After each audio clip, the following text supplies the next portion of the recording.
আমাকে 5 বছর সময় দেন, পুরো দেশের শিক্ষা সিস্টেম চেঞ্জ করে দেবো ইনশাআল্লাহ। প্লে গ্রুপ থেকে প্লে গ্রুপ থেকে নিয়ে মাস্টার্স পর্যন্ত এমন শিক্ষানীতি প্রণয়ন করা সম্ভব যে আমাদের বাচ্চারা একদম প্লে থেকে মাস্টার্স পর্যন্ত বাংলা, ইংরেজি, অঙ্ক এবং জেনারেল সাবজেক্টগুলোর সাথে কোরআন হাদিসের একটা অপূর্ব সমন্বয়ে পড়াশোনা করবে ইনশাআল্লাহ। একা করে দিতে পারবো ইনশাআল্লাহ তাআলা।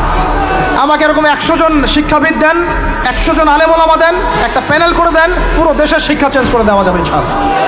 যাদেরকে রেখেছেন এদের মাথায় গোবর আছে, যাদেরকে রেখেছেন এদের মাথায় টাটকা গোবর আছে।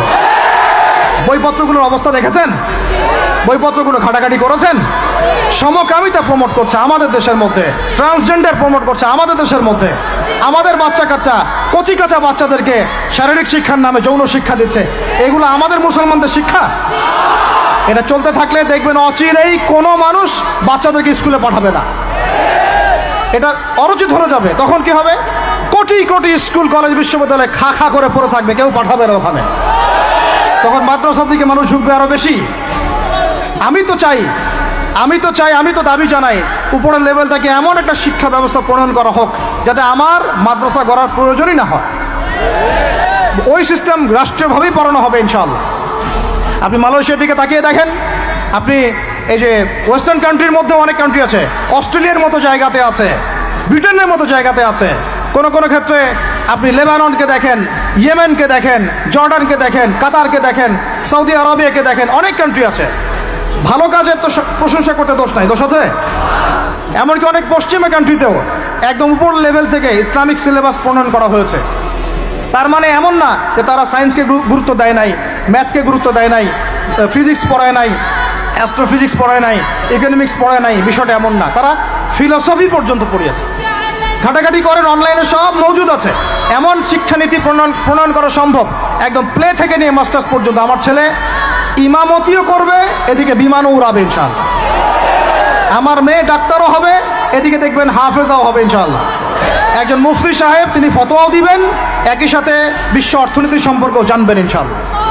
একজন আর্মি অফিসার, তিনি যেমন সামরিক ক্ষেত্রে লিডার হবেন, তেমনি দেখবেন ফিকহের কিতাব মোতালা করে ফতোয়া দিতে পারছেন ইনশাআল্লাহ।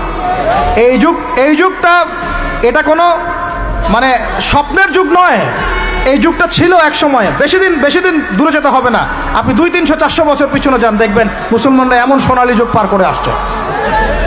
অতএব এগুলো কোনো গাল গল্প করছি না আমি, এগুলো বাস্তবে রূপান্তরিত করা অবশ্যই সম্ভব, বারহাক সম্ভব, যদি এরকম কিছু মানুষের মধ্যে উদ্দীপনা থাকে, একটা সৎ সাহস থাকে, আমাদের উপর থেকে যদি একটা সহযোগিতা আসে এবং আমাদের মতো যারা ইয়াং তাদেরকে যদি মূল্যায়ন করা হয়, ইনশাল্লাহ দেখবেন বাংলার জমিন পরিবর্তন হয়ে গেছে।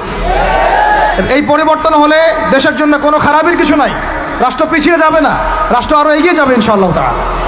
আরও ব্যাপার আছে, আপনি মালয়েশিয়ার একটা ক্লাস 10-এর বাচ্চার দিকে তাকান।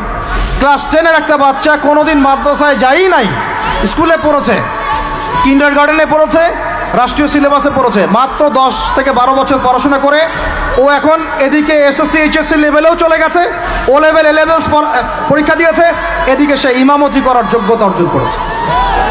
এখন আমাকে বলেন, ওই রাষ্ট্রটা কি পিছিয়ে গেছে? অতএব এই শিক্ষার দিকে অনেক মনোযোগ হতে হবে আমাদের সবাইকে, আল্লাহ পাক তৌফিক দান করেন। আমরা যদি এখন এগুলোর বিরুদ্ধে গঠনমূলক কথা না বলি, গঠনমূলক প্রতিবাদ না করি এবং আমাদের রাষ্ট্রপ্রধানদেরকে না বোঝাই, তাহলে অনেক দেরি হয়ে যাবে। আজকে থেকে 20 বছর আগে ইহুদি খ্রিস্টানরা পরিকল্পনা করেছিল এই টিকটক প্রজন্ম গড়ে তোলার জন্য, তারা আজকে সফল হয়েছে। এখন আমরা যদি এখন চুপ করে থাকি, আগামী 20 বছর পর আপনি দেখবেন আরেকটা প্রজন্ম আসছে, এরা মানুষকে সালাম পর্যন্ত দিবে না। দেখে নিয়েন আপনি, 20 বছর লাগবে না, 5টা বছর যাক, তারপর দেখেন কি হয়। এরা কি এখন বাসায় ঢুকে বাবা মাকে সালাম দেয়? কারণ কোন প্রতিষ্ঠান ওকে সালাম দেওয়া শিখায় নাই, স্কুলে না, কলেজে না, কোথাও সে সালাম দেওয়া শিখছে না। আসসালামু আলাইকুম ওয়া রাহমাতুল্লাহি ওয়া বারাকাতুহু বিশুদ্ধ করে বলতে পারছে না। বিশুদ্ধ করে বলতে হবে না? অর্থ আছে না? এর একটা তাজবির আছে না? এগুলো তো আমরা গুরুত্ব দিচ্ছি না। এমন প্রজন্ম গড়ে উঠেছে অলরেডি যারা এখন পিতা মাতাকে সালাম দেয় না, পিতার সাথে ঝগড়া করে, মায়ের সাথে মায়ের গায়ে হাত তুলে, সম্পত্তির জন্য মাকে হত্যা করে, সম্পত্তির জন্য বাবার গায়ে হাত তোলে। ওই দিক থেকে মাস্টার ডিগ্রি পাশ করে আসে ব্রিটেন থেকে, অক্সফোর্ড থেকে, কেমব্রিজ থেকে আইসা এদিকে প্রফেসর হয়েছে বিভিন্ন বিশ্ববিদ্যালয়ের, বাবা পড়ে আছে বৃদ্ধাশ্রমে। কতগুলো এক্সাম্পল নেবেন? এগুলো আমি কি গাল গল্প করছি? আমি কোনো গাল গল্প করতে এখানে আসি নাই, এগুলো বাস্তবতা।